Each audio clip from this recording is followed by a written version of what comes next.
Now, in what particular portion of that video recording that you authenticated of that online media briefing on November 23, 2024, did the Vice President utter those words?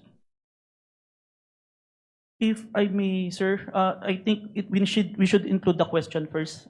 It start at 1 hour and 15 minutes to 1 hour 17 minutes and 18 seconds, sir.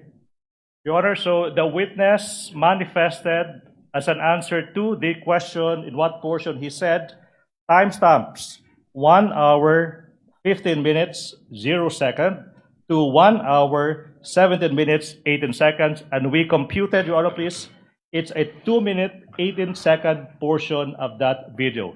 At this juncture, Your Honor, please, bases have been laid. The nation can finally see it. The court will do. We move that's 2-minute and 18-second portion of that video be presented at this juncture, Your Honor, please.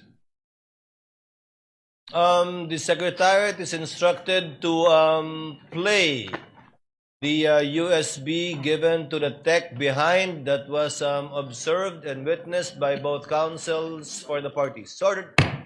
Kindly play the video.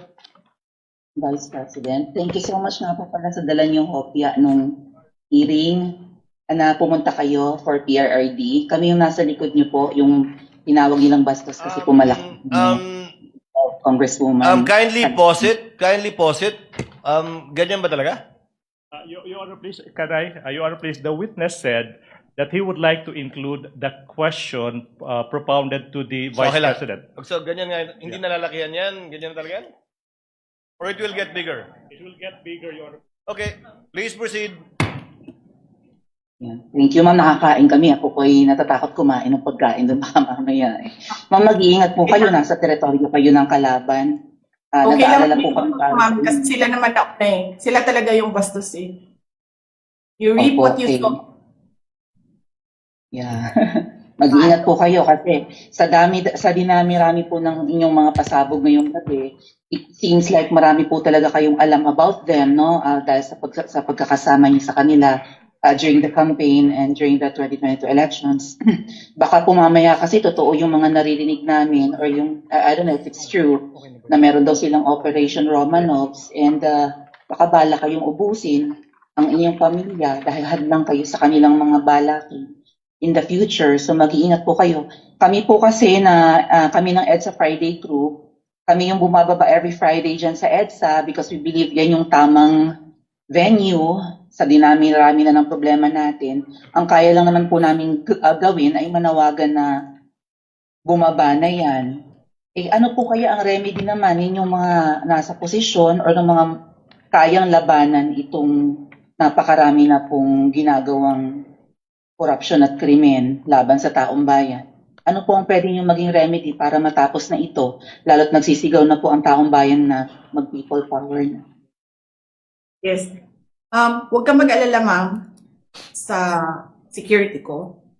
Kasi may kinausap na ako na tao. Nabi ko sa kanya, kapag pinatay ako, patayin mo si BBM, si Lisa Araneta, at si Martin Romales. No joke. No joke. Nagbilin na ako, ma'am. Pag namatay ako, sabi ko, huwag ka tumigil hanggang hindi mo mapatay sila. And then he said yes.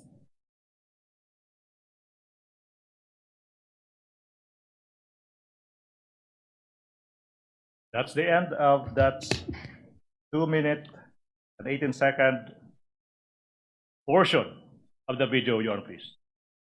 Pwede ba kita magpadayon? Can we continue? Counsel may continue. May proceed.